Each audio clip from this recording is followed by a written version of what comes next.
செய்வாராக. ஆமென். ஆண்டவரே இயேசுவே உம்மை துதிக்கிறோம். ஹalleluya ஹalleluya ஹalleluya ஹalleluya. இயேசுவின் ரத்தம் ஜெயம் ஆண்டவரே. நன்றி ஆண்டவரே, நன்றி ஆண்டவரே. ஹalleluya ஹalleluya ஹalleluya. நன்றியோடு துதிக்கிறோம் துதிக்கிறோம் துதிக்கிறோம் துதிக்கிறோம்.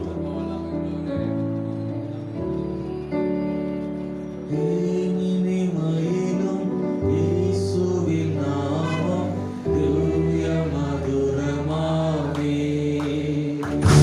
அதை தேடி நாடி ஓடி வருவான் தினமும் நீ மனமே.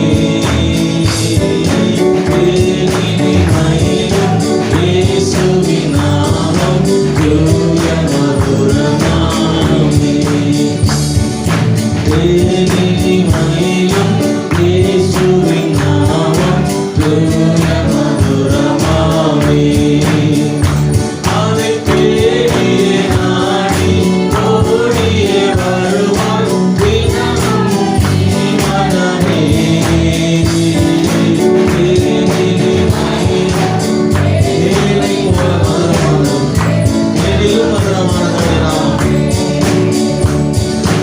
எல்லாம் இயேசுவே, எனக்கெல்லாம் இயேசுவே, தொல்லை நீங்கும் இவ்வுலகில் துணை இயேசுவே. எல்லாம் இயேசுவே, எனக்கெல்லாம் இயேசுவே, தொல்லை நீங்கும் இவ்வுலகில் துணை இயேசுவே. ஆயிரம் சகாயம் நீயும் ஆயிரம், ஆயிரம் சகாயம் நீயும் ஆயிரம், ஆயிரம் எனக்கு நானே ஞானமான வாழம். எல்லாம் இயேசுவே, எனக்கெல்லாம் இயேசுவே, தொல்லை நீங்கும் இவ்வுலகில் துணை இயேசுவே. எல்லாம் இயேசுவே, எனக்கெல்லாம் இயேசுவே, தொல்லை நீங்கும் இவ்வுலகில் துணை இயேசுவே. எரிகோ மதிலும் முன்னே வந்தாலும் இயேசு நன்மை சொல்கிறார். எரிகோ மதிலும் முன்னே வந்தாலும் இயேசு நன்மை சொல்கிறார். கலங்கிடாதே, திகைத்திடாதே, புதியனாய் இடிந்து விடும். கலங்கிடாதே, திகைத்திடாதே, புதியனாய் இடிந்து விடும். சரி நல்லதே, நன்றியால் துதி பாடி நம் இயேசுவை நாவாலே. நன்றியால் துதி பாடி நம் இயேசுவை உள்ளத்தால் என்றும் பாடு. கோலியாத் நம்மை எதிர்த்து வந்தாலும் கொஞ்சமும் பயம் வேண்டாம். கோலியாத் நம்மை எதிர்த்து வந்தாலும் கொஞ்சமும் பயம் வேண்டாம். இயேசு என்னும் நாமம் உண்டு, இன்றே ஜெயித்திடுவோம்.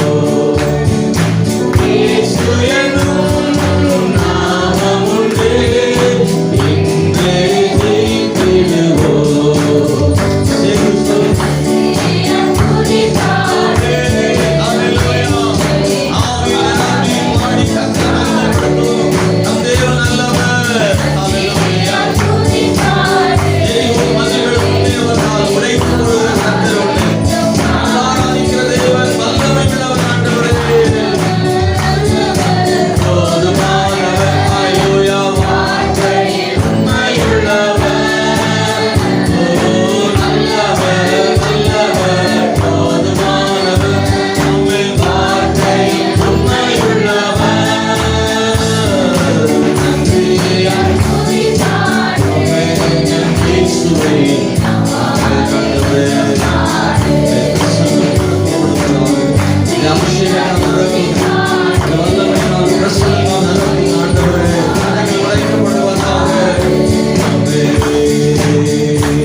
சந்தோஷமாய் விடுதலையோடுமே ஆராதனை செய்யும். உடைய வார்த்தைகளை கேட்கவும் அதற்கு கீழ்ப்படியும் கர்த்தருக்கு உதவி செய்யும். கர்த்தருக்கு பிரியமானதை செய்ய எங்களுக்கு உதவி செய்யும். சோதனைகளையும் வேதனைகளையும் பிரச்சனைகளையும் போராட்டங்களையும் ஆண்டவர் எல்லாவற்றையும் மேற்கொள்ளக்கூடிய வல்லமைகளையும் தருகிறாக. ஒரு ஜெயமுள்ள கிறிஸ்துவ வாழ்க்கை ஆண்டவரை வாழும்படி எனக்கு பாராட்டும். நீங்க ஆராதனை முழுவதும் பொறுப்படுத்திக் கொடுக்க கைதடி சேர்ந்து பாட போறோம். ஆமென். ஸ்தோத்திரம். விசுவாசத்தோடு இந்த வரிகளை எல்லாம் சொல்லி பாடுவோம். கர்த்தர் செய்த நன்மைகள் நன்மையின் மேலே கர்த்தர் நம்ம இருக்கிறவர் என்று வேதம் சொல்கிறது.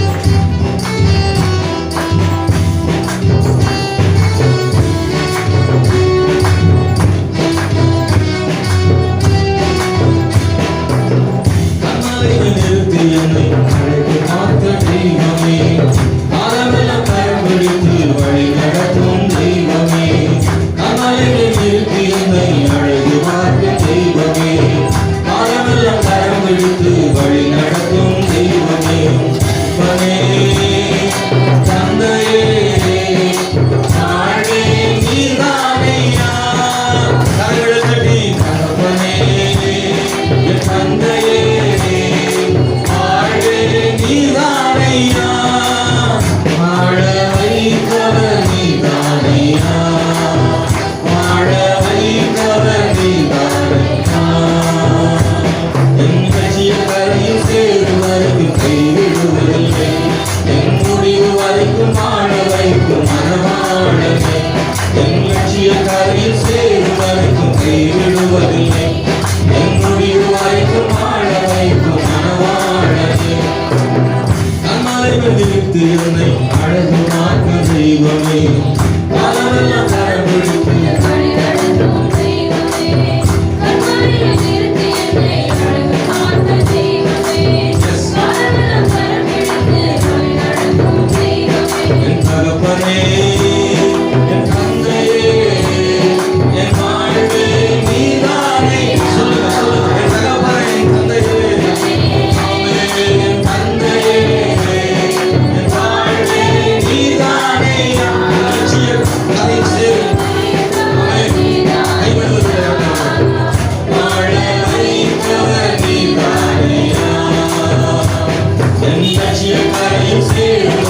கைவிடுவதில்லை, என் முடிவு வரைக்கும் வாழ வைக்கும் மனவாழவே, வரிகளெல்லாம் உணர்ந்து சொல்லுங்க, ஒவ்வொரு வரி உணர்வுக்கு ஒரு வரி சொல்லுங்க, மனவாழவே, பாவியாயிருந்த என்னை மோசமாய் வாழ்ந்த என்னை யுத்தமாய் வாழ வைக்க தேடி வந்தீரே, பாவியாயிருந்த என்னை மோசமாய் வாழ்ந்த என்னை யுத்தமாய் வாழ வைக்க தேடி வந்தீரே, யுத்தமாய் வாழ வைக்க தெரிந்து கொண்டீரே, யுத்தமாய் வாழ வைக்க தெரிந்து கொண்டீரே, என் லட்சிய கரையை சேரும் வரைக்கும் கைவிடுவதில்லை, என் முடிவு வரைக்கும் வாழ வைக்கும் மனவாழவே, என் லட்சிய கரையை சேரும் வரைக்கும் கைவிடுவதில்லை, என் முடிவு வரைக்கும் வாழ வைக்கும் மனவாழவே, எத்தனையோ பேர் இருந்தும் எத்தனாய் வாழ்ந்த என்னை ரத்தத்தால் கழுவி என்னை தூக்கி நீரையா, எத்தனையோ பேர் இருந்தும் எத்தனாய் வாழ்ந்த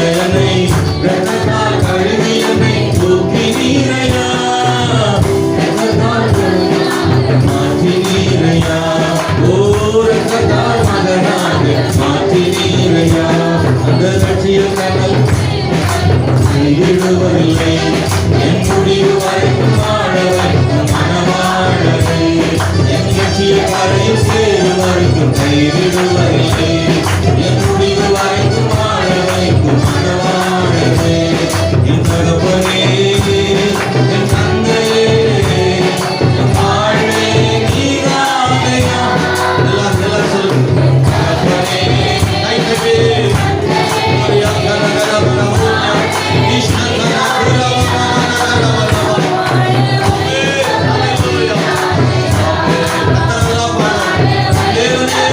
Hallelujah.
காலமெல்லாம் கரம்பிடித்து வழி நடத்தும் தெய்வமே, கண்மலையில் வீழ்த்தி என்னை அழகு காக்கும் தெய்வமே, காலமெல்லாம் கரம்பிடித்து வழி நடத்தும் தெய்வமே, தகப்பனே என் தந்தையே என் வாழ்வே நீதானேயா,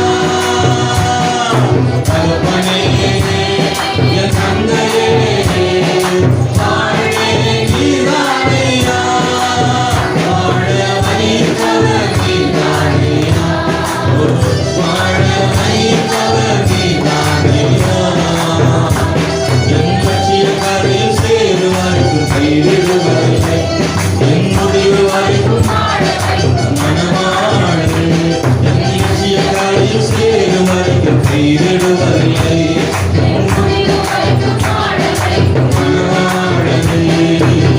பாவியாயிருந்த என்னை மோசமாய் வாழ்ந்த என்னை நிச்சயமாய் வாழ வைக்க தேடி வந்தீரே, அவர்கள் தேடி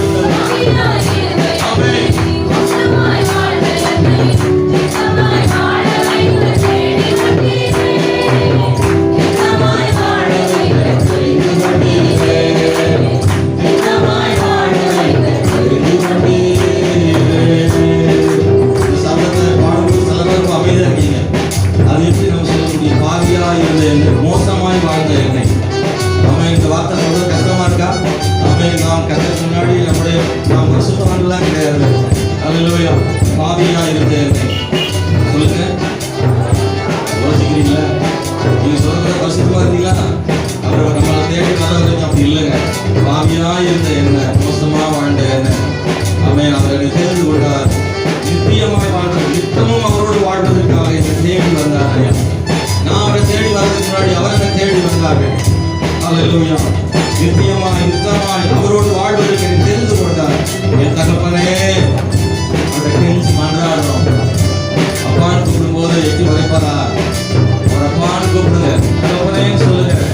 அவர் சுமக்கிற தேவன். அவர் சொல்றாரு, தகப்பனை பிள்ளை தோழி சுமத்துவது போல நான் அவனை எத்தனை நேரமும் சுமந்து கொண்டு வந்தேன் நான் சொல்றாங்க. அப்பான்னு கூப்பிடும் போது அவர் இன்னும் இறக்க பாராட்டுகிற தேவன். பாவியா இருந்த என்னை மோசமாய் வாழ்ந்த என்னை நிச்சயமாய் வாழ வைக்க தேடி வந்தீரே, பாவியா இருந்த என்னை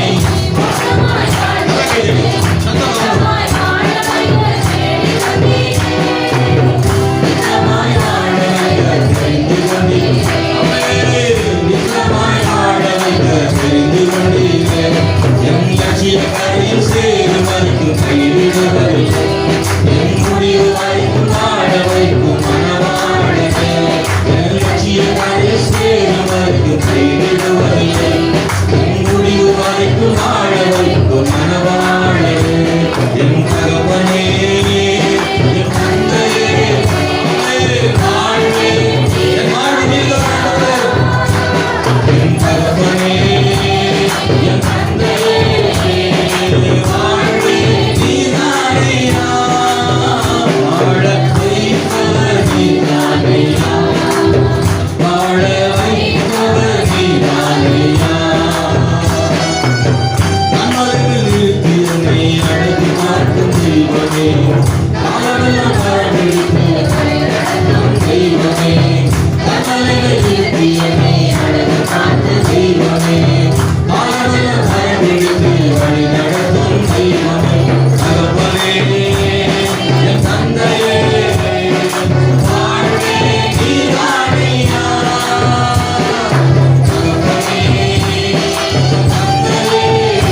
ஜெபிக்கிறோம் ஆண்டவரே.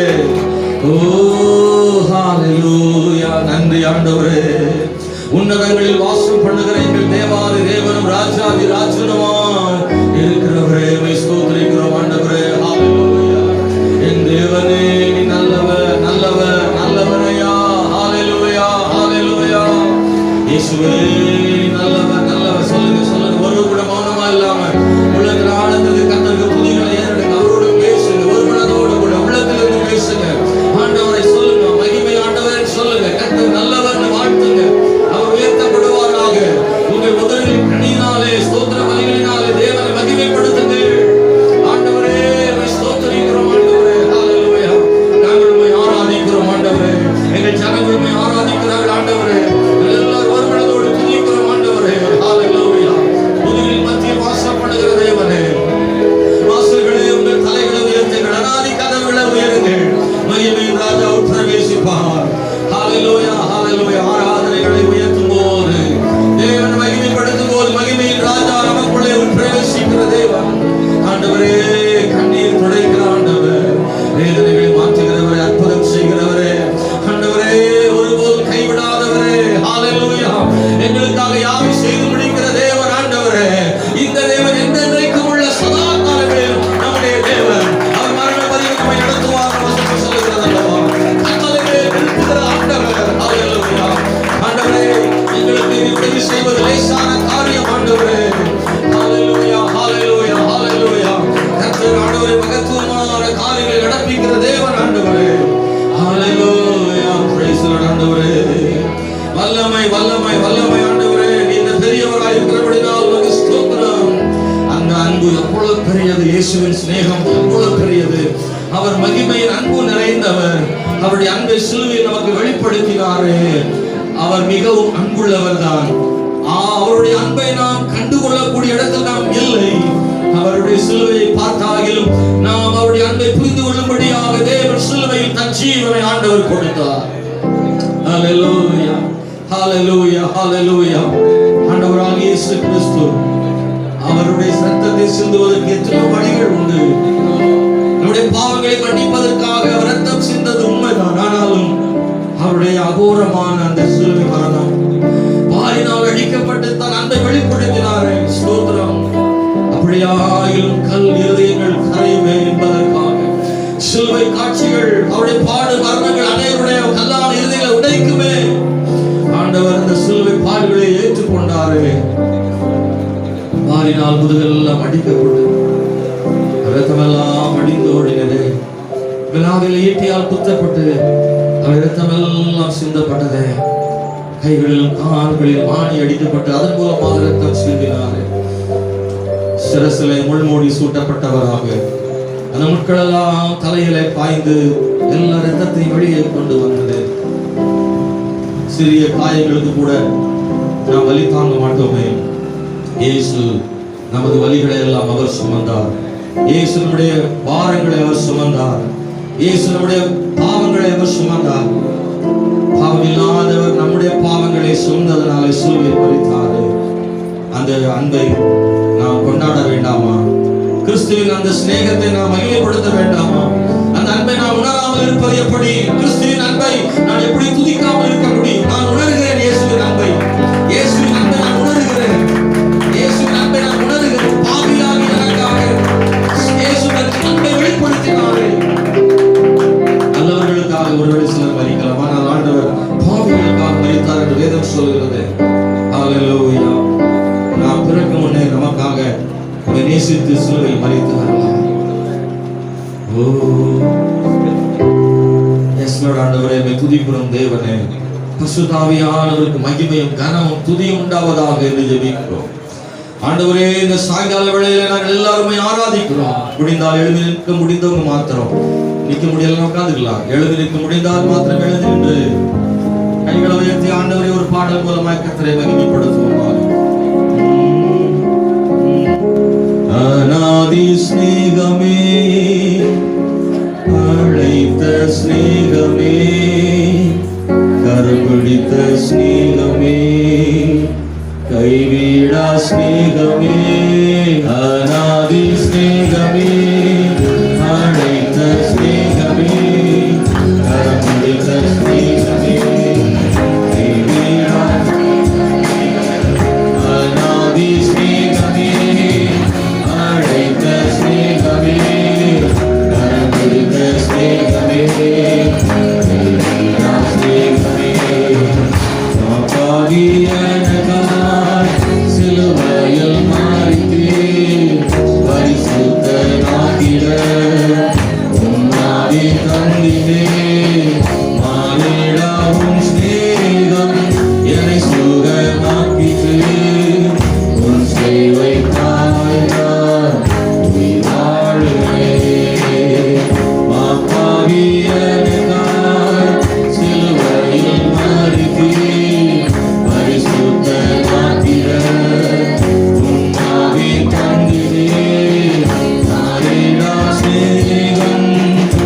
சிநேகத்தால் என்னை அழைத்துக் கொண்டீரே.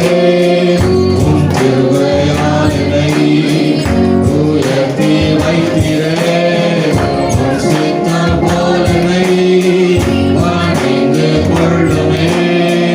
உமக்காகவே நான் உயிர் வாழ்வேன். அநாதி சிநேகமே, அழைத்த சிநேகமே, அழைத்த சிநேகமே, அநாதி சிநேகமே, அழைத்த சிநேகமே,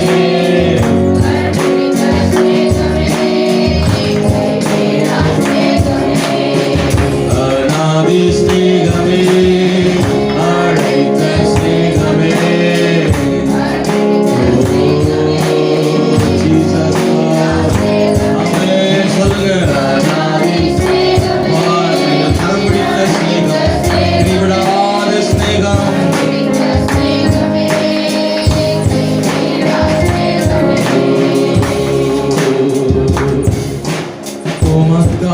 உமக்காகத்தானே ஐயா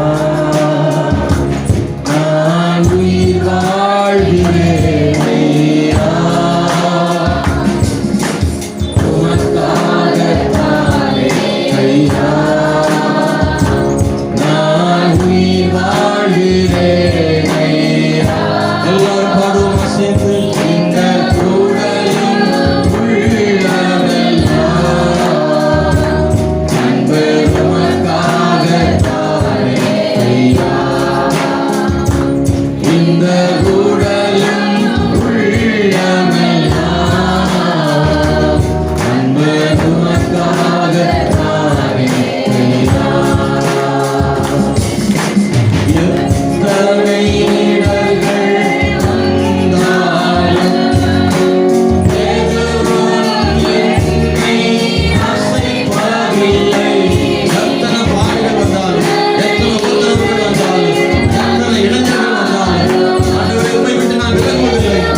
எதுவும் உம்மை என்னை பிரிக்க முடியாது. மகிழ்வுடன் தொடர்ந்து ஓடுகிறேன். மகிழ்வுடன் தொடர்ந்து ஓடுகிறேன். மன நிறைவோடு உம் பணி செய்வேன். மன நிறைவோடு உம் பணி செய்வேன். உமக்காகத்தானே ஐயா நான் உயிர் வாழ்கிறேன் ஐயா. உமக்காகத்தானே ஐயா நான் உயிர் வாழ்கிறேன் ஐயா. இந்த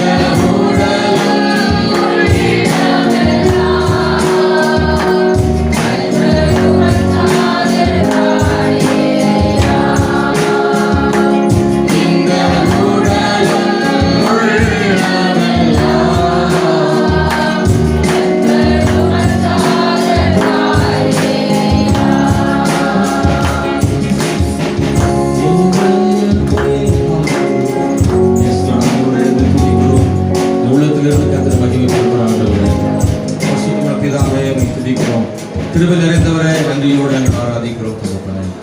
இப்பொழுதும் கூட ஆண்டவரே நாங்கள் தொடர்ந்து உங்களுடைய வசனங்களை கேட்கப் போகிறோம். எங்களோடு பேசும் உங்களுடைய வார்த்தைகளை தாரும் ஆண்டவரே. வேதாகமத்தை எங்களுக்கு தந்ததுக்காக நன்றி.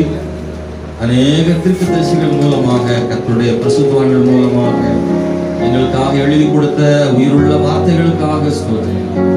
எங்கள் வாழ்வில் கடந்த காலங்களில் கொண்டு வந்த மாற்றங்கள் உண்டு. இந்நாட்களிலும் எங்களுக்கு அது மாற்றங்களை கொண்டு வரட்டும். உம்முடைய சித்தத்தின்படி எங்களை மாற்றட்டும். உமக்கு பிரியமான பாத்திரங்களாய் வணைந்தவர்களுக்கும் எங்களை தாழ்த்தி ஒப்பு கொடுக்கிறோம் ஆண்டவரே.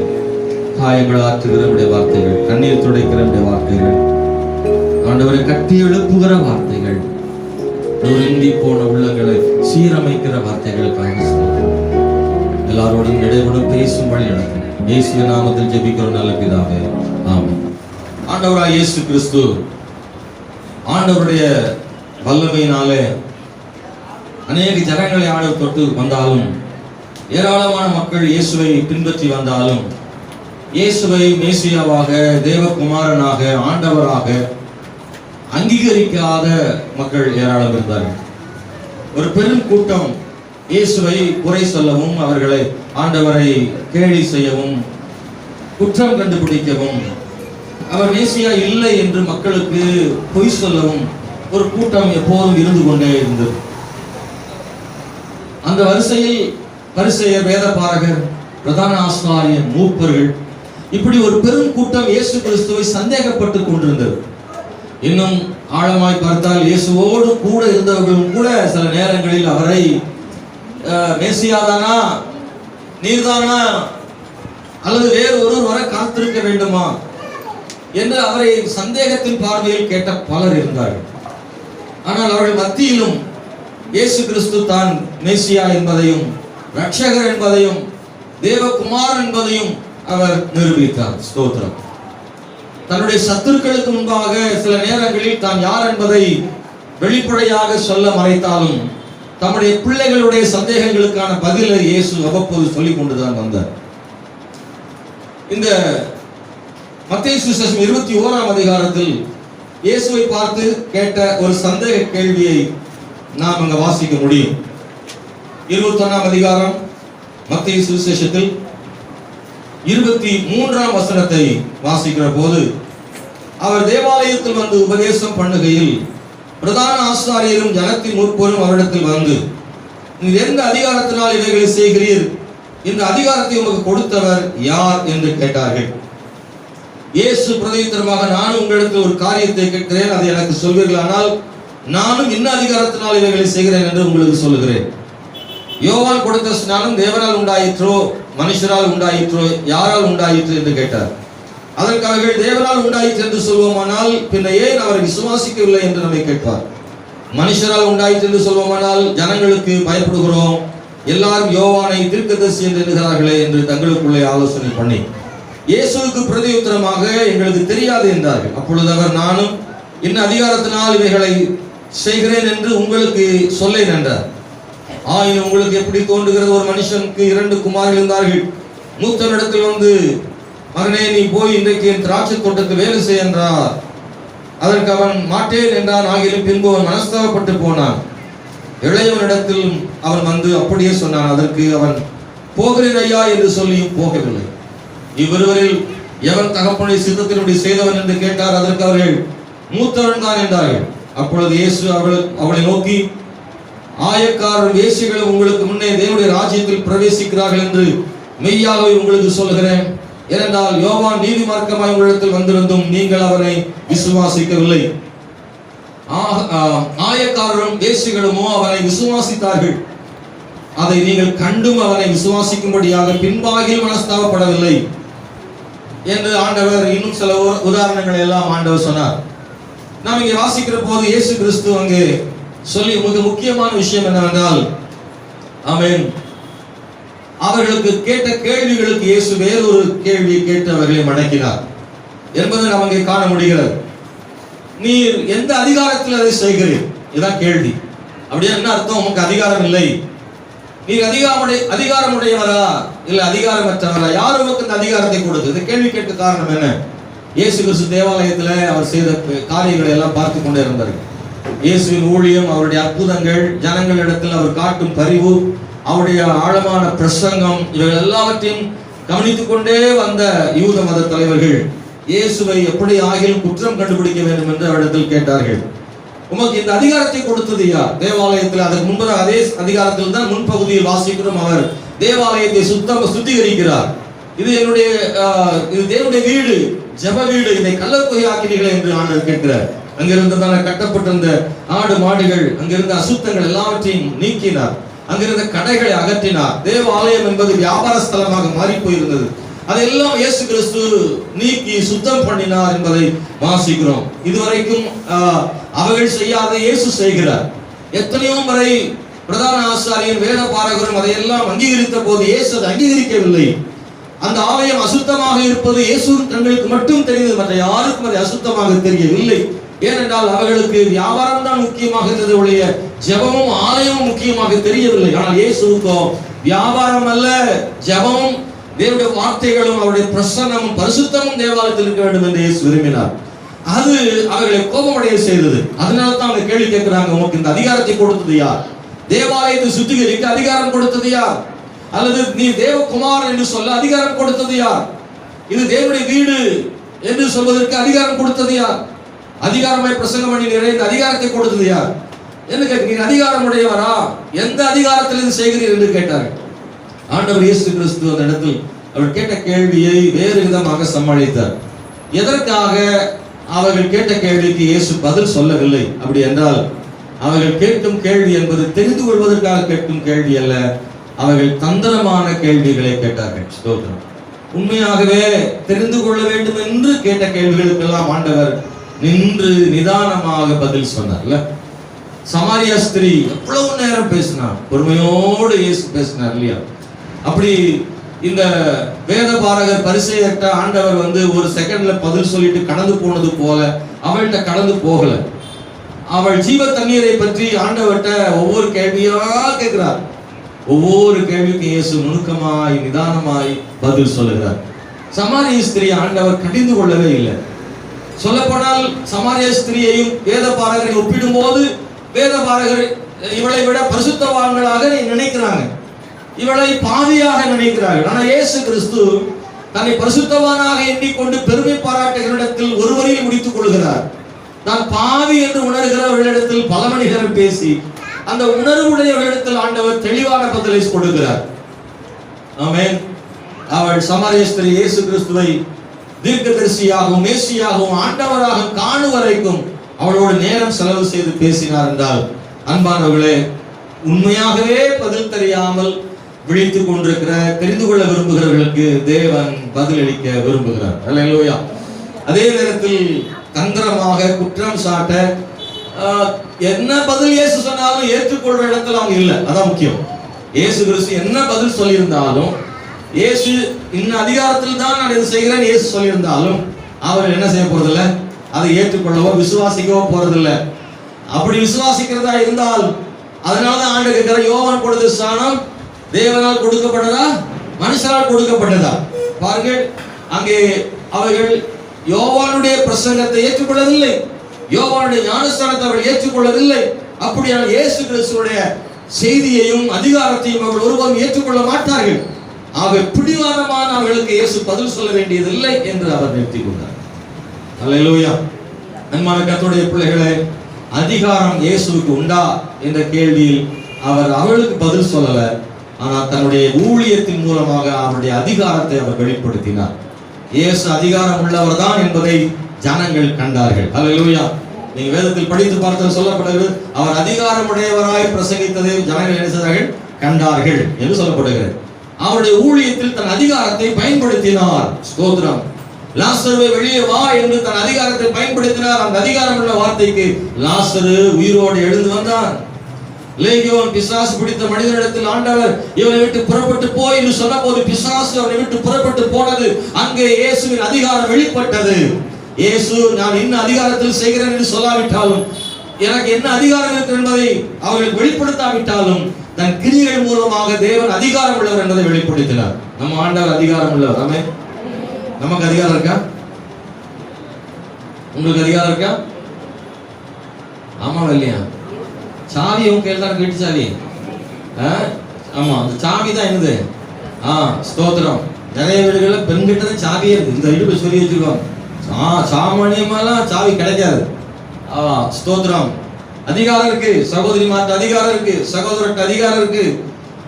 ஸ்தோத்திரம். அதான் சொல்ற, நான் ஒருவனை போவென்றால் போகிறான், ஒருவனை வாவென்றால் வருகிறான். நம்மளும் போன்னு சொல்றாங்க, போற ஆள் இருக்கா இல்லையா? இந்த பிள்ளைகள் நம்ம பேச அப்படிதான் கேட்குது. போய் கடைக்கு போயிட்டு தாய் வாங்கிட்டா, போவென்றால் போகிறான், வாவென்றால் வருகிறான். நம்ம அதிகாரம் வீட்டுக்குள்ளதான். பக்கத்து வீட்டுல போவென்றால் போகிறோம்னா கண்ணத்துல வாங்கி அடிச்சிருவா. பக்கத்து வீட்டுல நம்ம அதிகாரம் செல்லுபடி ஆகாது. நம்ம அதிகாரம் நம்ம வீட்டுல மட்டும் கொஞ்சம் செல்லுபடி ஆகும். நம்ம வீட்டிலேயே செல்லுபடி ஆக மாட்டேங்குது பாஸ்டர், எங்க நமக்கு அதிகாரம் வீட்டிலேயே இல்ல பாஸ்டர் சொல்ற ஆள் இருக்கு. நம்முடைய மனுஷனுக்கு அதிகாரம் இருக்கா? ஒரு குறிப்பிட்ட வரைக்கும். ஒரு எஜமானுக்கு அதிகாரம் இருக்கா? ஆமா இருக்கு. அவனிடத்தில் வேலை செய்கிற இடத்துல கொஞ்சம் அதிகாரம் இருக்கு. ஆமென். அந்த அதிகாரமும் சம்பளம் கொடுக்கிற வரைக்கும் தான். அந்த அதிகாரம் சில நேரத்தில் மிஞ்சி பேசணும். இப்பெல்லாம் முன்ன மாதிரிலாம் பேச முடியாது. முதலாளி எல்லாம் வேலைக்காரங்க தெளிவாயிட்டாங்க. ஒரு அளவுக்கு மேல மரியாதை எல்லாம் பேசிட்டு போயாட்டா அப்படி அவன் சம்பளத்தை மூஞ்சில் எடுத்து போயிடுறான். அதனால இப்ப அந்த அதிகாரமும் கேள்விக்குறியா இருக்கு. ராஜாக்களுக்கு அதிகாரம் இருக்கா? இருக்கு. ராஜாக்களுக்கு அதிகாரம் இருக்கு. அவங்களுக்கு ஒரு அளவுக்கு அதிகாரம் இருக்கு. ஒட்டுமொத்தமாக சொல்லப்போனால் எல்லாருடைய அதிகாரங்களும் ஒரு குறிப்பிட்ட எல்லைக்கு உட்பட்ட அதிகாரம் தான். அல்லேலூயா. 1914 முதல் 1035 வரைக்கும் இங்கிலாந்தை ஆண்ட ஒரு அரசன், டேனிஷ் என்கிற ஒரு அரசன், அவன் அன்றைக்கு சில நாடுகளை தன் கைப்பக்கம் வைத்திருந்தான். அவனுக்கு சக்கரவர்த்தியாக வாழ்ந்தவர். அவனோடு கூட இருந்தவர்கள் எல்லாரும் அவனை புகழ்ந்தார்கள். நீர்தான் சக்கரவர்த்தி என்று பக்கத்தில் இருந்து அவனை புகழ்ந்து கொண்டே இருந்தார்கள். உமக்கு எவ்வளவு அதிகாரம் இருக்கிறது, முழு உலகத்தையும் சீக்கிரத்தில் ஆளப் போகிறீர்கள், உம்முடைய அதிகாரம் உயர்ந்தது என்று அவனை புகழ்ந்து கொண்டிருந்தார்கள். அவர்கள் புகழ்ச்சி உண்மை என்று நம்பி தனக்கு அதிகாரம் இருப்பதாக நம்பினார். கடற்கரை ஓரமாக தன் சிங்காசனத்தை போடும்படி சொன்னான். அவன் சிங்காசனம் கடற்கரை ஓரமாக போடப்பட்டது. அவன் சொன்னான், இந்த அலைகள் என் சிங்காசனை தொடக்கூடாது என்று அலைகளுக்கு கட்டளையிடுகிறேன் என்று சொன்னான். கடல் அலைகளை பார்த்து சிங்காசனை தொடக்கூடாது என்று கட்டளையிட்டார் ராஜா. கடல் அலையின் ராஜாவின் கட்டளை கீழ்ப்படியுமா? இல்லை. கொஞ்ச நேரத்திற்குள்ளே கடல் அலைகள் அந்த சிங்காசனத்தை சூழ்ந்து கொண்டது. என்ன என் கட்டளை கீழ்ப்படியவில்லையா, இனிமேல் என் கிரீடத்தை நான் அணிய மாட்டேன் என்று அது முதற்கொண்டு தன் ராஜாவின் கிரீடத்தை அணியவே இல்லையா. அவன் வீட்டில் இருந்ததான சிலுவையில் தொங்கின இயேசு கிறிஸ்துவினுடைய சிலையில அந்த கிரீடத்தை தொங்கவிட்டதாக வரலாற்று ஆசிரியர்கள் சொல்கிறார்கள். ஒரு பெரிய பேரரசனாக இருக்கலாம், ஆனாலும் அவனுக்கு கூடிய அதிகாரம் அதுவும் ஒரு குறிப்பிட்ட எல்லைக்கு மட்டும்தான். வேதம் சொல்ற ராஜாக்களை தள்ளி ராஜாக்களை ஏற்படுத்துகிற அதிகாரம் ஆண்டவருக்கு இருக்கிறது. ராஜாவின் அதிகாரம் கர்த்தருடைய கையில் இருக்கிறது. ஒருவனை தள்ளவும் ஒருவனை உயர்த்தவும் அதிகாரம் உடையவராக இருக்கிறார் நம்முடைய ஆண்டவர். அல்லேலூயா, ஆமென், ஸ்தோத்திரம். அப்படிப்பட்டவரை பார்த்து கேட்கிறார்கள், உமக்கு அதிகாரம் இருக்குதா இல்லையா? அன்பான கர்த்தருடைய பிள்ளைகளே, இயேசு தம்முடைய அதிகாரத்தை மேன்மைப்படுத்தினார். இன்னொரு சம்பவம், அதே இங்கிலாந்து நடந்த சம்பவம் தான். விக்டோரியா மகாராணி, நம்ம நிறைய படிச்சிருக்கோம். விக்டோரியா மகாராணி அவர் ரொம்ப பவர்ஃபுல் உமன். ஸ்தோத்திரம். அவருடைய கணவர் ஆல்பர்ட், அவர் ஸ்தோத்திரம், அவர் இளவரசர். ராணி அவங்க தான் ராணி, இவர் இளவரசர் தான். ஆனாலும் ஒரு நாள் எல்லா வேலைகளையும் முடித்து விட்டு ராத்திரி தன்னுடைய படுக்கை அறைக்கு வந்த போது கதவை தட்டினாள். அந்த மகாராணி தட்டினார்கள். உள்ளே இருந்து யார் என்று கேட்டது. அவருடைய கணவர் ஆல்பர்ட் கேட்டார், யார் தட்டுகிறது? உடனே அந்த அம்மா சொன்னாங்க, நான் இங்கிலாந்து மகாராணி விக்டோரியா மகாராணி தட்டுகிறேன். அப்புறம் பேச்சு மூச்சு இல்லை, உள்ள சத்தமே இல்லை. இந்த அம்மா மறுபடியும் தட்டினாங்க. உள்ள இருந்து யார் தட்டுகிறது? நான் தான் சொன்னேன், இங்கிலாந்து மகாராணி விக்டோரியா மகாராணி தட்டுகிறேன். சத்தமே இல்லை உள்ள. அப்புறம் தான் அந்த அம்மா யோசித்து பார்த்துட்டு, அது அங்கே வெளியில இங்கே இல்லைன்ட்டு அப்புறம் தான் சொன்னாங்க, உங்கள் மனைவி வந்திருக்கிறேன். டபால் கதவை திறந்துட்டார். ஸ்தோத்திரம். என்னதான் அதிகாரம் அங்கே இருந்தாலும் இங்கே வரும்போது மகாராணி எல்லாம் செல்லுபடி ஆகாது. இளவரசர் ஆல்பர்ட் கிட்ட அது செல்லுபடி ஆகலை. ஸ்தோத்திரம். இது இங்கிலாந்து பத்திரிகைகள் வெளியான ஒரு செய்தி. இதை கேட்கிற தேவனுடைய பிள்ளைகளே, ஒவ்வொருத்தருக்கும் ஒரு அதிகாரம் இருக்கு, இல்லைன்னு சொல்ல முடியாது. ஒவ்வொருத்தருக்கும் ஒரு ஆசிரியருக்கு ஒரு அதிகாரம், ஹெட் மாஸ்டருக்கு ஒரு அதிகாரம். ஒவ்வொரு மனிதனுக்கும் அவருடைய எல்லைக்குட்பட்ட அளவில் ஒரு அதிகாரம் உண்டு. ஆனால் சர்வதிகாரம், சகல அதிகாரம் என்பது ஆண்டவர் இயேசு கிறிஸ்துவுக்கு மாத்திரம்.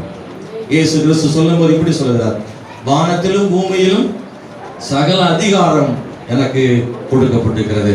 அப்படி யாராவது சொல்லியிருக்காங்களா? யாராவது ஒரு ஆள் யாராவது சொல்லியிருக்காங்களா? பிரதமர், ஜனாதிபதி, எனக்கு சகல அதிகாரம் இந்தியாவில் கொடுக்கப்பட்டு தூக்கிடுவாங்க. எதிர்கட்சிக்காரங்க தூக்கிடுவாங்க. ஸ்தோத்திரம். நிறைய வேலைகள் நடக்குது. அதனால அப்படிலாம் சர்வாதிகாரம் சகல அதிகாரம் அப்படிலாம் இல்லை. தேவன் சகல அதிகாரம் படைத்தவராக இருந்தாலும் நம்முடைய ஜனங்களுக்கு ஆண்டவர் நன்மை செய்கிறவராக இருக்கிறார். அல்லேலூயா. அவர் சர்வாதிகாரி அல்ல, சகல அதிகாரம் படைத்தவர். சர்வாதிகாரம் என்பதற்கும் சகல அதிகாரம் என்பதற்கும் இடையில என்ன வித்தியாசம் இருக்கு? சர்வாதிகாரி என்பது கொடுமையான ஆளு, சகல அதிகாரம் படைத்தவர் கொடுமையானவர் கிடையாது. எல்லாம் இருக்கு சகல அதிகாரமும். ஆனா ஆண்டவர் அவர் நன்மை செய்கிறவராக இருக்கிறார். அன்பானவர்களே, நான் இந்த கால வேளையில நான் ஒரு 3 உதாரணங்களை மாத்திரம் சுருக்கமாக சொல்ல விரும்புகிறேன். ஒன்று, யோவான் சுவிசேஷத்தில் 19ஆம் அதிகாரம் 10ஆம் வசனத்தை வாசிக்கிற போது அங்கே ஒரு சம்பவம் அங்கே எழுதப்பட்டிருக்கிறது. யோவான் சுவிசேஷம் 10ஆம் அதிகாரத்தில் 19ஆம் அதிகாரத்தில் 10வது வசனத்தை நான் வாசிக்கிறேன். அப்பொழுது பிலாத்து, நீ என்னோட பேசுகிறது இல்லையா? உன்னை சிலுவையில் அறைய எனக்கு அதிகாரம் உண்டென்றும் உன்னை விடுதலை பண்ண எனக்கு அதிகாரம் உண்டென்றும் உனக்கு தெரியாதா என்றார். இயேசு பிரதித்திரமாக, பரத்திலிருந்து உமக்கு கொடுக்கப்படாதிருந்தால் என் மேல் உமக்கு ஒரு அதிகாரம் இராது. ஆனபடியினாலே என்னை உம்மிடத்தில் ஒப்பு கொடுத்தவனுக்கு அதிக பாவம் உண்டு என்றார். அது முதல் பிலாத்து அவரை விடுதலை பண்ண வகை தேடியும், யூதர்கள் அவனை நோக்கி, இவனை விடுதலை பண்ணினால் நீ ராயனுக்கு சிநேகிதன் அல்ல, தன்னை ராஜா என்கிறவன் எவனோ அவன் ராயனுக்கு விரோதி என்று சத்தமிட்டார்கள். அங்கே இந்த வசனத்தை நல்லா கவனிங்க, கொஞ்சம் புரியும்படி நான் சொல்றேன். பிலாத்து கிட்ட இயேசு கிறிஸ்து கொண்டு வரப்படுறார். எதுக்காகன்னா, இயேசுவை சிலுவையில் அறைய வேண்டும் என்று மக்கள் எல்லாரும் சொல்லுகிறார்கள். அன்றைக்கு இருந்த வேதபாரகர் பரிசேயர் மக்களை தூண்டிவிட்டு அவர்கள் பொய் குற்றம் சாட்டி அவர் தப்பே செய்யாதவரை தவறு செய்தார் என்று சொல்லி சிலுவையில் அறைவதற்கு போராடி கொண்டிருக்கிறார்கள். ஆனா பிலாத்துவுக்கு ஒரு செய்தி வருது, இவர் நீதிமான், இவர் பாவம் ஒன்றும் செய்யலன்னு அவருடைய மனைவி சொல்லி அனுப்புகிறார். பிலாத்துவும் இவரை பார்த்தபோது மரணத்துக்கு ஏதுவான குற்றம் ஒன்றும் இயேசு செய்யவில்லை என்று கண்டுபிடித்து விட்டார் விசாரணையில். ஆனால் இயேசு கிறிஸ்து தன்னை விடுதலை செய்வதற்காக எதுவுமே முயற்சி எடுக்கல. பிலாத்து இவர் நீதிமான் என்று அவரை சிலுவையில் அறைய யோசிக்கிறார். இவர் ஒன்றும் செய்யவில்லை, தவறு ஒன்றும் செய்யவில்லை, விடுவிக்க வேண்டும் என்று நினைக்கிறார். ஆனா இயேசு கிறிஸ்து எப்படியாவது என்னை விட்டுருங்க, என்னை காப்பாத்துங்கன்னு கெஞ்சல, கதறல, வாதாடல. இயேசு அவர் மௌனமாக இருக்கிறார். இதெல்லாம் பார்த்துட்டு பிலாத்து ஆச்சரியப்படுறார். இதுபோல எத்தனை ஆட்கள் முன்பதாய் கொண்டு வரப்பட்டார்கள். இதுபோல மரண தண்டனைக்காக, விசாரணைக்காக எத்தனையோ கைதிகளை கொண்டு வந்திருக்காங்க. அவங்க எல்லாம் கத்திருக்காங்க, கதறிருக்காங்க, சத்தப்பட்டிருக்காங்க, நான் தப்பே பண்ணல, இவங்கதான் பொய் சொல்றாங்க, என்னை விட்டுருங்க என்று எத்தனையோ விதமான விசாரணைகளை பிலாத்து பார்த்திருக்கிறார். ஆனா இதுதான் முதல் முறையாக ஒருவர் தனக்காக வாதாடாமல் இருக்கிற ஒருவர், நான் எதுவுமே செய்யவில்லை, எனக்கு மரண தண்டனை வரப்போகிறதே, நான் காப்பாற்றப்பட வேண்டுமே, உயிர் பிழைக்கணுமே கொஞ்சம் கூட கதறல, கெஞ்சல. அப்படிப்பட்ட முதல் கேஸ் இந்த பிலாத்துவுக்கு. ஆச்சரியப்படுறார். இயேசுநாதர் பேசுறார், நான் உம்மை விடுதலையாக்க முடியும்னு எனக்கு அந்த அதிகாரம் இருக்குன்னு உனக்கு தெரியுமா? நான் நினைச்சா உன்னை விடுதலையாக்கிடலாம் தெரியுமா உனக்கு? நீ பேசுங்க, அமைதியா இருக்கிற, நீ ஏதாவது பேசு, நான் உன்னை விடுதலையாக்குறதுக்கு எனக்கு அதிகாரம் இருக்குன்னு சொல்றான். இயேசு அவனை பார்த்து சொல்றாரு, ஒரு அதிகாரம் கிடையாது, சும்மா நீ டம்மி பீஸ். ஹலோ, அல்லேலூயா. அப்படி பேச முடியுமாங்க? எனக்கு உன்னை விடுதலைக்கு அதிகாரம் இருக்குன்னு சொன்னார்னா, நீங்களா இருந்தா நான் என்ன சொல்லுவோம்? என்ன சொல்லுவீங்க? ஐயா உங்களால முடியாது ஒண்ணுமே இல்லை, அந்த முழு உலகத்துக்கு நீங்க தான் ஐயா பெரியாளுன்னு. அப்படியே ஏன்னா அப்பதான் நமக்கு என்ன கிடைக்கும்? ஜாமீன் கிடைக்கும், விடுதலை கிடைக்குன்னு அந்த ஆளை புகழ்ந்துட்டு இருப்போம். இயேசுல உன்ட ஒரு அதிகாரம் கிடையாதுன்றாரு. ஏன்னா இயேசுக்கு தெரியும், நான் அதுக்கு தான் சிலுவையில் அறையப்படதான் வந்திருக்கிறேன்னு இயேசுக்கு தெரியும். அவர் சொல்றாரு, அந்த வசனம் அழகா இருக்கு, பரத்திலிருந்து உனக்கு கொடுக்கப்படாது இருந்தால் என் மேல் உனக்கு ஒரு அதிகாரமும் நீ நினைச்சா கூட என்ன விடுதலையாக்க முடியாது. ஏன்னா பரத்திலிருந்து ஒரு அதிகாரம் அப்படித்தான் சொல்லப்பட்டிருக்கு. ஹல்லேலூயா. அதிகாரம் எல்லாம் பரத்திலிருந்து வருகிறது. கர்த்தர் அவருக்கு அதிகாரம் கொடுக்கலாம், அதிகாரம் இல்லை. ஆமென். அந்த 12ஆம் வசனம் பாருங்க. பிலாத்து அவர் பாருங்க, உன்னை விடுவிக்க எனக்கு அதிகாரம் இருக்குன்னு சொன்னால, விடுவிச்சானா? அந்த வசனம் சொல்றது, பிலாத்து அவரை விடுதலை பண்ண வகை தேடினான். என்னென்ன நுணுக்க, சட்ட நுணுக்கங்கள்லாம் இருக்கோ அதெல்லாம் வச்சு எடுத்து இயேசு எப்படியாக விடுதலை ஆக்கணும்னு பல முயற்சிகள் எடுக்கிறான். ஆனா கடைசியில் அவனால் முடியல. என்ன செய்தான்? கைகளை தண்ணீரிலே கழுவி இயேசுவை ஒரு முறை சொல்றான், சாட்டையால் அடித்து, வாரில் அடித்து வரை விடுதலை செய்கிறேன்னு சொல்லிட்டான். ஆனாலும் அவங்க அடங்கல, மறுபடியும் சொல்றாங்க இவரை சிலுவையில் அறையும்னு. கடைசியில யூதரை நேசித்ததுனால, யூதர்களை பகைக்க விரும்பாததுனால கைகளை கழுவி அவர்கள் கையிலே ஒப்பு கொடுத்து விட்டார். கடைசியில தான் தெரிஞ்சது, இயேசு சொன்னதுதான் கரெக்டு, எனக்கு அதிகாரம் இல்லை, என் அதிகாரம் எனக்கு இருக்கு நான் நினைச்சுக்கிட்டு இருந்தேன். ஆனா என் அதிகாரம் எல்லாம் ஒன்றுமில்லை என்று இயேசு சொன்னாரு. அவர் சொன்னது போலதான் நடந்திருக்கிறது. எனக்கு இவனை விடுவிக்க அதிகாரம் இருக்கிறது நான் நினைத்தது பொய்தான் போல, என்னாலேயே அவரை விடுதலையாக்க முடியவில்லையே என்று அவன் நிச்சயமா உணர்ந்திருப்பான். அருமையான கர்த்தருடைய பிள்ளைகளே, ஸ்தோத்திரம். தனக்கு அதிகாரம் உண்டு என்று பெருமை பாராட்டின பிலாத்துவை உனக்கு அதிகாரம் இல்லை என்றும், பரத்தில் தான் அதிகாரம் இருக்கிறது என்றும், அதிகாரம் உடையவர் ஆண்டவர் தான் என்பதையும் ஆண்டவர் நிரூபித்து காண்பித்தார். அதே இடத்துல பார்வோனும் அப்படிதான், நான் தான் பெரிய அதிகாரம் படைத்தவன் நினைச்சான். ஆனா ஆண்டவர் அவனுடைய அதிகாரத்தெல்லாம் மாற்றி 10 வாதைகள் மூலமாக அவன் அதிகாரம் பெற்றவன் என்பதையும், அவன் அதிகாரம் எல்லாம் ஒரு குறிப்பிட்ட எல்லைக்குட்பட்டது என்பதையும் ஆண்டவராகிய தேவன் மட்டுமே சர்வ வல்லமையுள்ள தேவன் என்பதையும் ஆண்டவர் நிரூபித்தார். பார்வோன் ஒரு குறிப்பிட்ட நேரம் வந்த போது அவன் உணர்ந்தான், என்னால் எதுவும் இல்லை என்று உணர்ந்தான். அப்போதான் சொல்றான், முதல்ல சொல்லும் போது யாரும் போகக்கூடாதுன்னா, ஆண்டவருக்கு ஆராதனை செய்ய கேட்ட போது போகக்கூடாது என்று சொன்னான். அதற்கு பிறகு புருஷர்கள் மாத்திரம் போங்கள் என்று சொன்னான். அதற்கு பிறகு மற்றவர்களெல்லாம் போங்க, ஆடு மாடுகள் விட்டு போங்கள் என்றான். அதற்கு பிறகு இங்கேயே எல்லாரும் ஆராதிங்கன்னு சொன்னான். கொஞ்சம் கொஞ்சமாக அவன் மனம் இழகி கடைசியில் எல்லாரையும் அனுப்பிவிட்டான். ஆனால் இன்னும் முழுமையாக மாறாமல் செங்கடல் வரைக்கும் துரத்தி பிடித்தான். செங்கடல் மத்தியில யார் அதிகாரம் படைத்தவர் என்பதை செங்கடல் மத்தியிலே கர்த்தர் நிரூபித்தார். அப்படிதானா? பார்வோனுடைய சேனையெல்லாம் செங்கடல்ல மாண்டு போனது. கர்த்தர் யுத்தத்தில் வல்லவர் என்று இஸ்ரவேல் மக்கள் பாடினார்கள். அன்பானவர்களே, ஸ்தோத்திரம். மனுஷனுடைய அதிகாரங்கள் எல்லாம் எல்லைக்குட்பட்டது. மனுஷருடைய அதிகாரங்களுக்கு மேலாக கர்த்தருடைய அதிகாரம் இருக்கிறது. ஒவ்வொரு மனுஷரும் பல அதிகாரங்களை கை வைத்துக் கொண்டிருக்கிறார்கள். ஆனால் அந்த அதிகாரத்தை எல்லாம் உடையவர் பரத்திலிருந்து தான் அந்த அதிகாரம் வருகிறது. சொல்லுங்க, எங்கிருந்து வருது? பரத்திலிருந்து அதிகாரம் வருகிறது. பரத்திலிருந்து ஒருவனுக்கு அதிகாரம் கொடுக்கப்படாவிட்டால் வேறு ஒன்று அதிகாரம் ஒண்ணுமே இல்லைன்னு சொல்லப்பட்டிருக்கிறது. இன்னொன்னு, விக்கிரகங்கள் மேல் ஆண்டவர் அதிகாரம் உள்ளவராக இருக்கிறார். ஸ்தோத்திரம். சகல தேவர்களிலும் அவர் அதிகாரம் உள்ளவர். 1 சாமுவேல் புஸ்தகத்தில் 5ஆம் அதிகாரத்தில் நாம் அந்த சம்பவங்களை வாசிக்க முடியும். 1 சாமுவேல் புஸ்தகம் 5ஆம் அதிகாரத்தில் பெலிஸ்தியருக்கும் இஸ்ரவேலுக்கும் இடையில ஒரு பெரிய யுத்தம் அங்கே நடக்கிறது. அந்த பெரிய யுத்தத்தில் பெலிஸ்தியர்கள் வெற்றி பெறுகிறார்கள். இஸ்ரவேல் மக்கள் தோல்விகளை காண்கிறார்கள், முறிந்து ஓடுகிறார்கள். அப்பொழுது அங்கே அவர்கள் சொல்லிக் கொள்கிறார்கள், ஆண்டவருடைய பெட்டியை கொண்டு வருவோம், உடன்படிக்கை பெட்டியை கொண்டு வந்தால் நமக்கு ஜெயம் கிடைக்கும் என்று நினைக்கிறார்கள். பொதுவாக இஸ்ரவேல் ஜனங்கள் உடன்படிக்கை பெட்டியை ஆண்டவருக்கு ஒப்பாக வைத்திருந்தார்கள். உடன்படிக்கை பெட்டி வருவதென்றால் ஆண்டவரே வருவதற்காக சமமாக இருந்தது. எனவே நாம் உடன்படிக்கை பெட்டியை மட்டும் கொண்டு வந்து விட்டால் நாம் ஜெயித்து விடுவோம். ஏனென்றால் உடன்படிக்கை பெட்டியை கொண்டு யோர்தான் நதியிலே போன போது யோர்தான் நதியே என்னானது? 2ஆக பிளந்தது. அப்படியானால் உடன்படிக்கை பெட்டி எங்கே போகிறதோ அங்கெல்லாம் ஜெயம் உண்டு, அங்கே அற்புதம் உண்டு. உடன்படிக்கை பெட்டி அவ்வளவு வல்லமையானது. எனவே அந்த உடன்படிக்கை பெட்டியை கொண்டு வருவோம் என்று எடுத்துக்கொண்டு வந்தார்கள். அந்த யுத்தத்தில் உடன்படிக்கை பெட்டியும் சிறைபிடிக்கப்பட்டு கொண்டு போகப்பட்டது. இஸ்ரவேல் மக்கள் தோற்று போனார்கள் என்பதை பார்க்கிறோம். எல்லாரும் அழுகிறார்கள், கதறுகிறார்கள். ஏலி அப்பொழுது அங்கே நியாயாதிபதியாக தீர்க்கதரிசியாக இருக்கிறார். அவர்கள் சொல்லுகிறார்கள், உடன்படிக்கை பெட்டி சிறைபிடிக்கப்பட்டு போய்விட்டது என்று. ஏலி அதை கேட்டு அவன் மடிந்து போனான். இன்னும் சில சம்பவங்கள் எல்லாம் அங்கே நடக்கிறது. ஒரு பெரிய சோகமான நிகழ்வு அங்கே நடக்கிறது. எதற்காக தேவன் தம்முடைய ஜனங்களை தோல்வி அடைய செய்தார், அல்லது எதற்காக பெலிஸ்தியர் கையில் தன்னுடைய ஜனங்களை விட்டு கொடுத்தார் என்றால், இஸ்ரவேல் ஜனங்கள் செய்த பாவத்தின் நிமித்தமாக கர்த்தர் ஒப்பு கொடுத்தார். ஆனால் பெலிஸ்தியர்கள் என்ன நினைத்தார்கள் தெரியுமா? இஸ்ரவேலை நாம் ஜெயம் கொண்டதனால இஸ்ரவேலின் தேவன் நமக்கு அடிமையாகி விட்டார். இஸ்ரவேலர்கள் தேவனாக, தேவ சமூகமாக, தேவ பிரசன்னமாக நினைக்கிற உடன்படிக்கை பெட்டியவே நாம் பிடித்து விட்டோம். உடன்படிக்கை பெட்டி அவ்வளவு வல்லமையானதுல. அந்த உடன்படிக்கை பெட்டியை எல்லாரும் தொற்ற முடியாது, எல்லார் வீட்லையும் வச்சிட முடியாது. உடன்படிக்கை பெட்டி தேவாலயத்தில் இருக்கக்கூடிய ஒன்று. அது லேவியர்கள், பரிசுத்தமானவர்கள் தான் அதை தொட முடியும். அதற்குள்ளே பரிசுத்தமானவர்கள் வைக்கப்பட்டிருக்கிறது. ஆனால் அதை பெலிஸ்தியர்கள் எடுத்துக்கொண்டு போய்விட்டார்கள் என்றால் அவங்களுக்கு பெரிய சந்தோஷம்.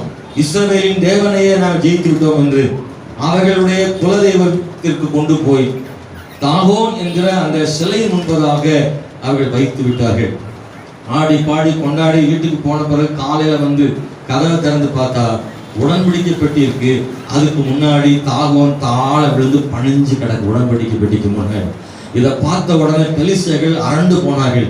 நம்முடைய தெய்வம் தாகோன் இந்த இஸ்ரவேலின் தெய்வத்துக்கு முன்னாடி கீழே விழுந்து பணிஞ்சு கிடக்குதே அப்படின்னு நினைச்சு, அதுல ஒருத்தர் சொல்றான், அப்படிலாம் பணியல, ராத்திரி கொஞ்சம் புயல் காத்து அடிச்சது, அதனால கொஞ்சம் காத்து அடிச்சதுதான் விழுந்துருச்சு. இது இப்ப நம்ம கடவுள் அப்படி பணிய மாட்டான்னு சொன்னான். சரி, நாளைக்கு பார்ப்போம். மறுபடியும் அதே இடத்துல என்ன பண்ணாங்க, தூக்கி நிறுத்தி வைத்தார்கள்.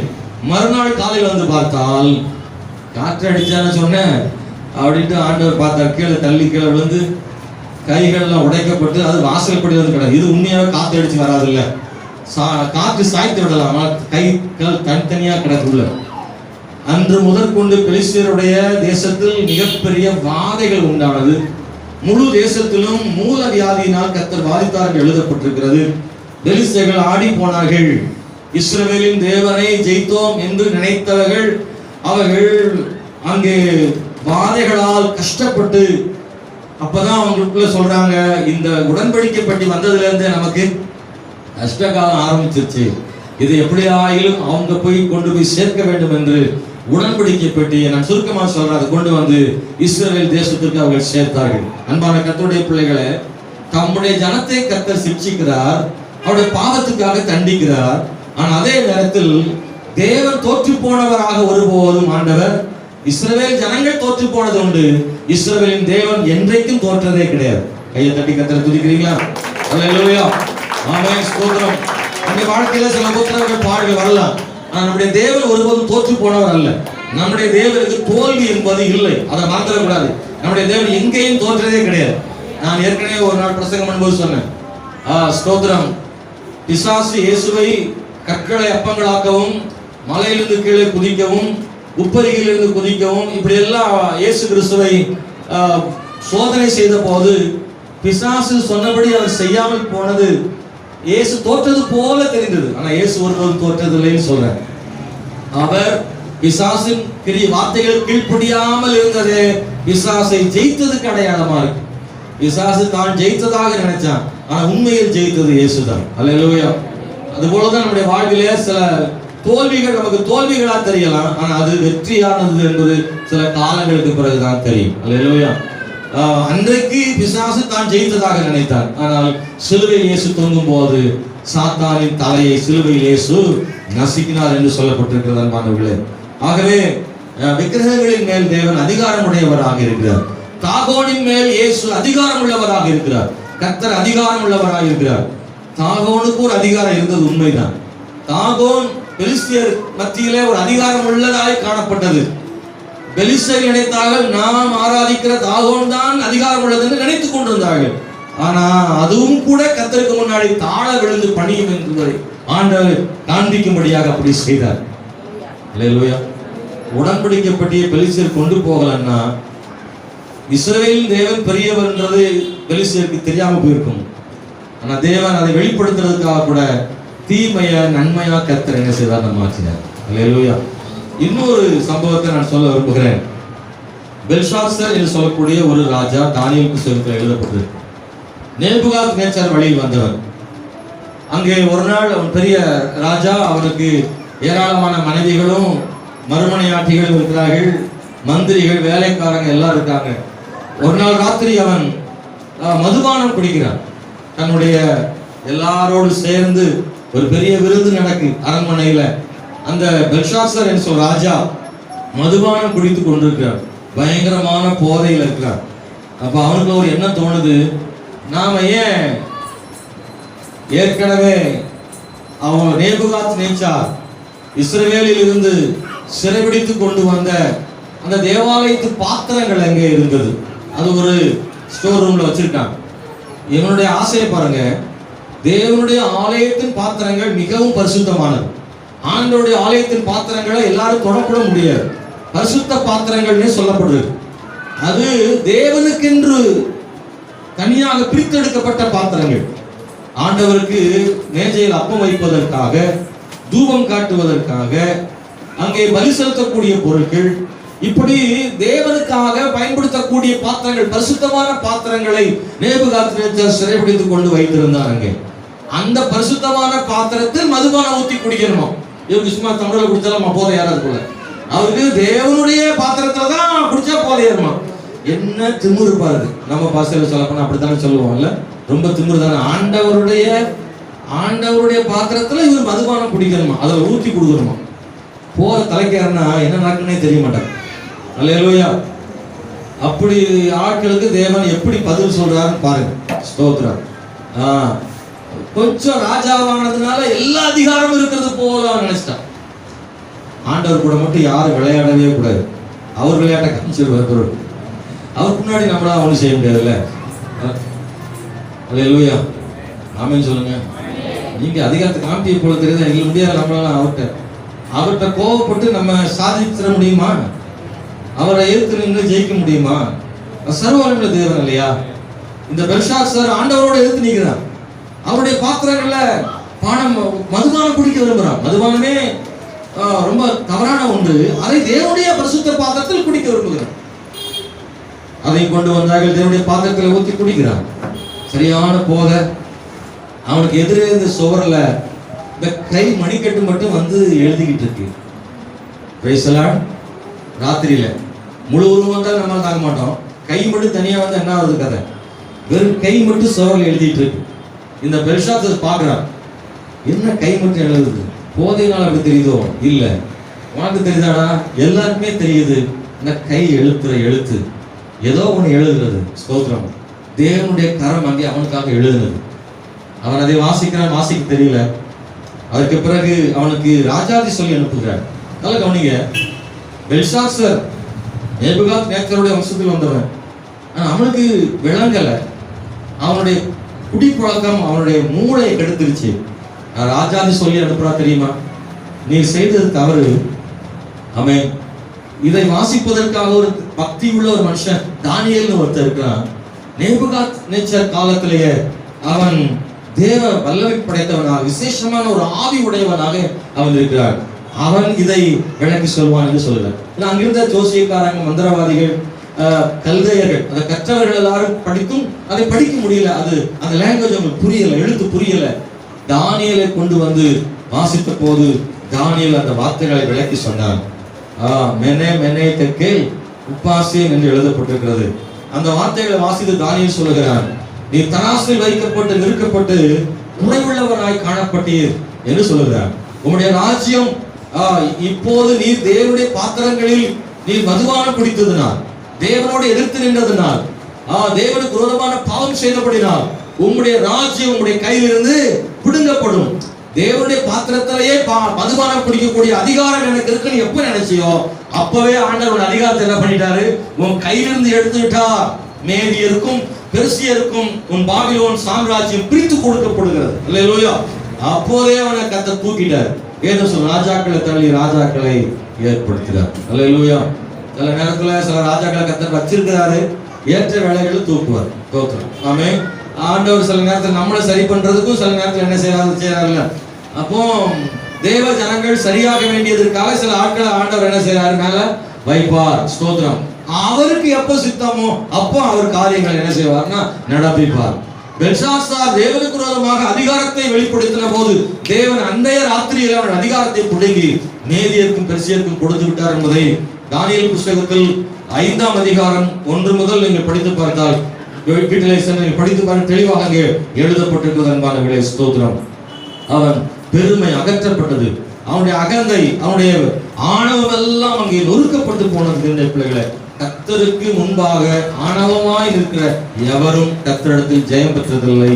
அன்பானவர்களே, நேபுகாத்நேச்சாருக்கு நடந்ததெல்லாம் சொல்லியிருக்கிறதுல, பெல்ஷாத்சார் நேபுகாத்நேச்சாருக்கு நடந்தது தெரிந்திருந்தும் சர்வ வல்லமையுள்ள தேவன் நேபுகாத்நேச்சார் நான் கட்டின மகா பாபிலோன்னு சொன்ன ஒரே ஒரு வார்த்தைக்காக அவன் மாட்டை போல என்ன செய்தானா? புல்லை மேய்ந்தான் சொல்லியிருக்கு. மனதில் பிறகு அவனை மறுபடியும் ராஜாவாக்கினார். அந்த 4ஆம் அதிகாரத்துல நேபுகாத்நேச்சாரே இத சொல்றார். நேபுகாத்நேச்சாரே அந்த வார்த்தைகளை சொல்றார். ஆகையால் நேபுகாத்நேச்சாராகிய நான் பரலோகத்தின் ராஜாவை புகழ்ந்து உயர்த்தி மகிமைப்படுத்துகிறேன். யாரு? இவன் ஆண்டவருக்கு விரோதம் நின்ன ஆளுதான். இவன் எனக்கு எல்லா அதிகாரம் இருக்குன்னு நினைச்ச ஆளுதான். அவன் சொல்றான், நான் தேவனை மகிமைப்படுத்தி உயர்த்த, அவருடைய கிரியைகள் எல்லாம் சத்தியமும் அவருடைய வழிகள் நித்தியமானவைகள், அகந்தையாய் நடக்கிறவர்களை தாழ்த்த அவராலே ஆகும் என்று எழுதினான். இதுல 4 கடைசி 4ஆம் அதிகாரம் கடைசியில நேபுகாத்நேச்சர் என்ன சொல்றான் தெரியுமா?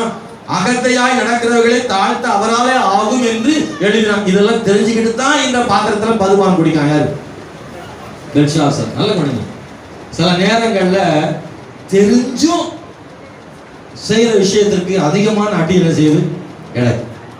பாவம்னு தெரிஞ்சும் தப்புன்னு தெரிஞ்சும் நம்ம அதை செய்யும் போது அதுக்குரிய தண்டனைகளை நாம் அனுபவிக்கிறோம். இந்த காலவெளி தேவனுடைய பிள்ளைகளை, பெல்ஷாத்சார் தேவன் யார் என்பதையும் அவர் எவ்வளவு வல்லமையானவர் என்பதை அறிந்திருந்தும் கூட தேவனுக்கு முன்பாக பயமற்றவனாக இருந்தான் என்பதை வாசிக்கிறோம். நம்முடைய தேவன் அதிகாரம் உள்ளவராக இருக்கிறார். நமக்கு இந்த அதிகாரத்தை கொடுத்தது யார்? எந்த அதிகாரத்தில் செய்கிறீர் என்று கேட்டால் இயேசுவுக்கு அதிகாரம் உண்டு. அவர் சகலத்தில் செய்ய வல்லமையுள்ள தேவனாக இருக்கிறார். நான் ஒரு 7 விஷயங்களை சொல்லணும், நமக்கு நேரம் முடிந்து விட்டது. அந்த தலைப்பை மட்டும் நான் சொல்லிடுறேன். நீங்க எழுதுனா எழுதிக்குள்ள வசனத்தோடு நான் அதை சொல்லிடுறேன்.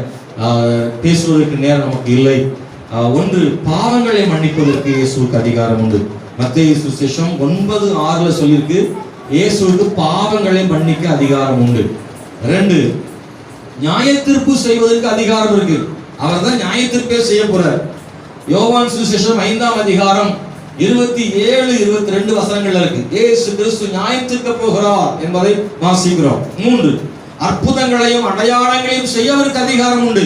மத்தேயு சுவிசேஷம் 9ஆம் அதிகாரம் 8வது வசனத்தில் வாசிக்கிறோம், அவர் அற்புதங்களையும் அடையாளங்களையும் செய்ய வல்லமை உள்ளவர். 4, பிசாசின் வல்லமைகளை, அசுத்தாவின் வல்லமைகளை துரத்துவதற்கு அதிகாரம் இருக்கிறது. மார்க் 1:27 வாசிக்கிறோம். மத்தேயு 17:18 வாசிக்கிறோம், பிசாசுகளின் மேல் அவருக்கு அதிகாரம் உண்டு. 5, இயற்கைகளின் மேல் அதிகாரம் உடையவர். மத்தேயு 8:26 இயற்கைகளின் மேல் அதிகாரம் உடையவர். காற்றையும் கடலையும் பார்த்து பேசுகிறவர் இயேசு. ஆமென். நம்ம பேசினா அது காது கேட்காது, ஆனா இயேசு பேசினா அது காது கேட்கும். அல்லேலூயா. அவர் சொன்னா அலைகளும் கடலும் கூட என்ன செய்யறது? அமைதியானது இல்லையா? ஸ்தோத்திரம். அவர் யார்கிட்ட பேசினாலும் எல்லாரும் கீழ்ப்படிவாங்க, நம்மளை தவிர. ஸ்தோத்திரம். காக்காவை சொன்னா போகுது, நீ போய் என் மகன் பட்னியா கிடக்காம போனா காக்கா கொண்டு போய் எலியாவுக்கு என்ன செய்யுது? கொண்டு போய் இறைச்சியும் அப்பமும் கரெக்ட் டைம் கொடுக்குது. டைம் நம்ம கூட மிஸ் ஆயிடும். டிராபிக் ஆயிடுச்சு கோரிப்பாளையத்துல நித்தியாவோட சொல்லி ஒப்பேத்தோம். சும்மா இடத்துக்கும் புரட்டாச்சான்னா வீட்டு வந்துட்டு இப்ப கோரிப்பாளையம் வந்துட்டேன், அங்க மேலவாசி வந்துட்டேன் போய் சொல்லுவாங்க. காக்கா அப்படின்னு சொல்லல, அது டைம் போய் சாப்பாடு கொடுச்சு. அல்லேலூயா. பாருங்க, எத்தனை வேலை கொடுக்கணும்? 2 வேளையா? 2 வேளை. இதெல்லாம் ரொம்ப ஆச்சரியம் இல்ல? காக்கா வாயில கறி போனா தப்பிக்குமா? யோசித்து பாருங்க. வேச்சு ஒழுக கொண்டு போய் காக்கா கொண்டு போய் எலியாட்ட குடிச்சு தப்பாம இல்ல, ஆசை வந்திருக்கும், காக்கா மனசுல இருக்கும், அதிகமான வேட்டை காக்காவோட கிடைச்சிருக்கு அப்படின்னு சொன்ன உடனே இன்னொரு மனசுல இருக்கும், வேண்டாம் அது தேவ மனுஷனுக்குரிய இது கொண்டு போய் கொடுத்துரு. உண்மையிலே காக்கா கொண்டு போய் கொடுத்தது அது சுய கட்டுப்பாடு இருக்கிறதுனால தான் கொடுத்துருக்கு. அல்லேலூயா. காகம் கீழ்ப்படுகிறது. யோனாவுக்காக ஒரு மீனை கட்டளையிடுறாரு, போடா போய் யோனா விழுங்குன்னா அது கீழ்ப்படுகிறது. அவன் ஸ்தோத்திரம். எதுக்கெல்லாம் கட்டளையிடுறாரோ, பேதுரு மறுதளிச்ச உடனே கரெக்டா போகணும்னு சொல்லி வச்சிருந்தாரு, அதே மாதிரி கூச்சி சேவல் டைம்ல போகணும். அல்லேலூயா. ஒரு அரை மணி நேரம் தூங்கிட்டேன் அப்புறம் கூவுறேன்னா வேலை நடக்காது. ஆனா அப்படி கூவிருந்தா பேதுருக்கு ஞாபகம் வராது. அப்போ சொன்னாதான் ஞாபகம் வரும். கரெக்ட் டைம் சொன்னாதான் பேதுருக்கு ஏசு சொன்ன ஞாபகம் வரும். அப்போ ஆண்டவர் யார் யாருக்கெல்லாம் என்ன சொல்றாரோ அதெல்லாம், பறவைகளோ விலங்குகளோ ஸ்தோத்திரம், மனிதர்களோ அலைகளோ இயற்கைகளோ எல்லாம் இயேசுவுக்கு கீழ்ப்படுகிறது. அல்லேலூயா. 6வது, ஜீவனை மேலும் மரணத்தின் மேலும் அவருக்கு அதிகாரம். ஜீவன் மேலும் அதிகாரம் இருக்கு. யோவான் 10ஆம் அதிகாரம் 18 சொல்லப்பட்டது. 7 மத்தேயு சுவிசேஷம் 28:18 சொல்லியிருக்கு, சகல அதிகாரம் எனக்கு கொடுக்கப்பட்டிருக்கிறது. யோவான் புறக்கண்களை மூடி இந்த மாலை வேளையில் தேவனுடைய பிள்ளைகளே, அவன் மனிதருக்கு குறிப்பிட்ட அதிகாரம், எல்லைக்குட்பட்ட அதிகாரம், ஆனால் இயேசுவுக்கு சகல அதிகாரம் கொடுக்கப்பட்டிருக்கிறது. அன்பானவர்களே, இந்த நேரத்தில் நாம் ஜெபம் பண்ண போறோம். நம்ம எல்லாரும் கண்களை மூடி ஆண்டோட ஜெபம் பண்ணுவோம். நம்முடைய வாழ்க்கையில் கூட இப்படிப்பட்ட பெல்ஷாத்சார் சொல்லக்கூடிய சில மனிதர்களை நாம் சந்திக்கக்கூடிய சூழல் ஏற்படும். ஆனால் நம்மோடு ஆண்டவர் இருப்பதனால் தான் தேவன், சர்வ வல்லமையுள்ள தேவன் என்பதை அவர் நிரூபிப்பார். நம்முடைய வாழ்க்கையில் வரக்கூடிய போராட்டங்கள், பிரச்சனைகளை எல்லாவற்றையும் நீக்குவதற்கு அவருக்கு அதிகாரம் உண்டு. ஸ்தோத்திரம். நம்மளை ஆசீர்வதிக்க அவருக்கு அதிகாரம் இருக்கு, நம்மளை உயர்த்த அவருக்கு அதிகாரம் இருக்கு, நம்மை சுகமாக்க அவருக்கு அதிகாரம் இருக்கு. ஹல்லேலூயா. நமக்கு எதிராக எழும்புகிற சத்துருக்களை சிதறடிக்க அவருக்கு அதிகாரம் இருக்கு. உன் பக்கத்தில் 1000 பேர் விழுந்தாலும், 10,000 பேர் விழுந்தாலும் அதை உன்னை அணுகாது. கண்களால் மாத்திரம் நீ அதை பார்த்து துன்மார்க்கருக்கு வரும் பலனை காண்பாய். ஹல்லேலூயா. பார்வோனா இருந்தாலும், கோலியாத்தாக இருந்தாலும், பெல்ஷாத்சாராக இருந்தாலும், பிலாத்துவாக இருந்தாலும், பார்வோனாக இருந்தாலும், எவராக இருந்தாலும், கர்த்தருடைய பிள்ளையை நீ தேவனோடு இருந்தால், கர்த்தரை சார்ந்து கொண்டால், அவர் உன்னை விடுவிப்பதற்கு அவர் அதிகாரம் உடையவராக இருக்கிறார். அவர் சர்வ வல்லமையுள்ள தேவனாக இருக்கிறார்.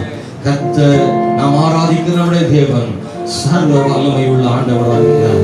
ஓ ஹalleluya, ஹalleluya, ஹalleluya. தேவனே நீ பெரியவர் ஆண்டவரே, ஸ்தோத்திரம். ஹalleluya. கர்த்தர் மிகவும் பெரியவர். ஹalleluya. ஜெபம் பண்ணுங்க. அந்த வார்த்தையை சொல்லி ஆண்டவரே சொல்லுங்க, ஆண்டவரே என்னை ஆசீர்வதிக்க உமக்கு அதிகாரம் உண்டு என்பதை நான் விசுவாசிக்கிறேன்ப்பா. நான் விசுவாசிக்கிறேன் ஆண்டவரே, நான் விசுவாசிக்கிறேன். நீர் என்னை ஆசீர்வதிக்க கூடும், நீர் என்னை உயர்த்த கூடும், நீர் என்னை மேன்மைப்படுத்த கூடும், என் வாழ்க்கையில நன்மை செய்ய உம்மால் கூடும். Thank you Lord ஆண்டவரே. Praise the Lord. Hallelujah, hallelujah, hallelujah. நீரே பெரியவர். Hallelujah. ஆண்டவரே சமூகத்தில் காட்டுகிறோம் ஆண்டவரே. நாங்கள் மனுஷரே அல்ல, கர்த்தரை விசுவாசிக்கிறோம் ஆண்டவரே. Hallelujah, hallelujah. ஆண்டவருடைய அதிகாரம் நம்ம வாழ்க்கையில வெளிப்படுங்க. கர்த்தருடைய அதிகாரம் நம்முடைய வாழ்க்கையில வெளிப்படட்டும். மோசே இஸ்ரவேல் ஜனங்களை விடுவிக்கிறதுக்காக நான் சொந்த மாம்ச பலத்தை பயன்படுத்தி தான் அதிகாரத்தை பயன்படுத்தலாம். அது தோற்று போனது. ஆனா கர்த்தர் அவனை அழைத்து ஆண்டவர் தம்முடைய அதிகாரத்தை அவர் பயன்படுத்தினார் பாருங்க. அப்பதான் இஸ்ரவேல் ஜனங்களுக்கு விடுதலை கிடைச்சது. ஆண்டவரே என் அதிகாரத்தினால இல்ல, உங்க அதிகாரத்தினால விடுதலை கிடைக்கட்டும், உங்க அதிகாரத்துல ஒரு அற்புதம் நடக்கட்டும் ஆண்டவரே. ஹalleluya. மோசே தன் அதிகாரத்தினாலே எகிப்தியனை கொன்று போட்டார். அது பிரச்சனையாக முடிந்து போனது. ஆனால் ஆண்டவர் தம்முடைய அதிகாரத்தை மோசேக்கு வெளிப்படுத்தின போதோ அங்கே அற்புதங்கள் நடந்தது, ஒரு விடுதலை கிடைத்தது அல்லவா. இன்னைக்கு இந்த ராத்திரி வேளையில ஸ்தோத்திரம், எளியவனை குப்பையிலிருந்து சிறியவனை புழுதியிலிருந்து உயர்த்துவதற்கு ஆண்டவர் அதிகாரம் உள்ளவராக இருக்கிறார். எவரையும் மேன்மைப்படுத்த அவருக்கு அதிகாரம் உண்டு. கர்த்தாவே அப்படி செய்கிறபடியால் நன்றி. இந்த வேளையில் நாங்கள் கேட்ட செய்திப்படி உம்முடைய அதிகாரத்தின் மூலமாக உம்முடைய பிள்ளைகளுக்கு விடுதலைகளையும் ஆசீர்வாதங்களையும் ஆண்டவர் தாரும். இயேசுவின் நாமத்தில் ஜெபிக்கிறோம் நல்ல பிதாவே, ஆமென்.